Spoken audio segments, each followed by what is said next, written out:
حضرت علی رضی اللہ تعالیٰ عنہ سے کسی نے پوچھا کہ آپ کی تلوار تو بہت تیز ہے مگر آپ کی سواری سست ہے، کیا ہی اچھا ہو اگر آپ سواری بھی تیز رکھ لیں۔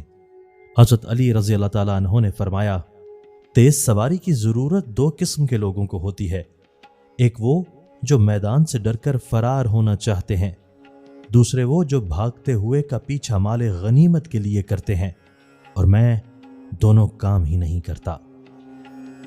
برے انسان کی صحبت سے پرہیز کرو کیونکہ وہ تلوار کی طرح ہے، دیکھنے میں خوبصورت اور اثر میں خطرناک۔ مسلسل اہمیت دینے کے باوجود بھی اگر رشتے بے قدرے اور بد مزاج رہیں تو کوئی ملامت نہیں، تب رہنے کی بہترین جگہ حدود ہے۔ جب آپ اپنی بات بتانے اور جذبات کی وضاحت دینے میں ناکام ہو جائیں تو اس وقت سب کچھ اللہ پر چھوڑ کر پیچھے ہٹ جانا چاہیے۔ سورج کی کرنیں زمین پر پڑنے سے پہلے نیند سے اٹھ جایا کرو کیونکہ اس وقت رزق تقسیم کیا جا رہا ہوتا ہے۔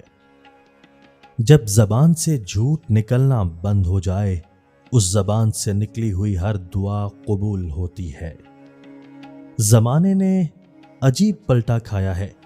پہلے لوگ عبادت چھپ کر اس لیے کرتے تھے کہ شہرت نہ ہو جائے، اور اب اس لیے چھپ کر کرتے ہیں کہیں لوگ مذاق نہ اڑائیں۔ ہر ایک چیز اپنے وقت پر ہی اچھی لگتی ہے۔ نیکی کمانے کا وقت جوانی ہے۔ افسوس بات یہ ہے کہ ہم نیکی اس وقت کرتے ہیں جب برائی کے قابل نہیں رہتے۔ خوش نصیب ہوتی ہے وہ عورت جو مرد کی بے شمار چاہتوں کی اکیلی وارث ہوتی ہے۔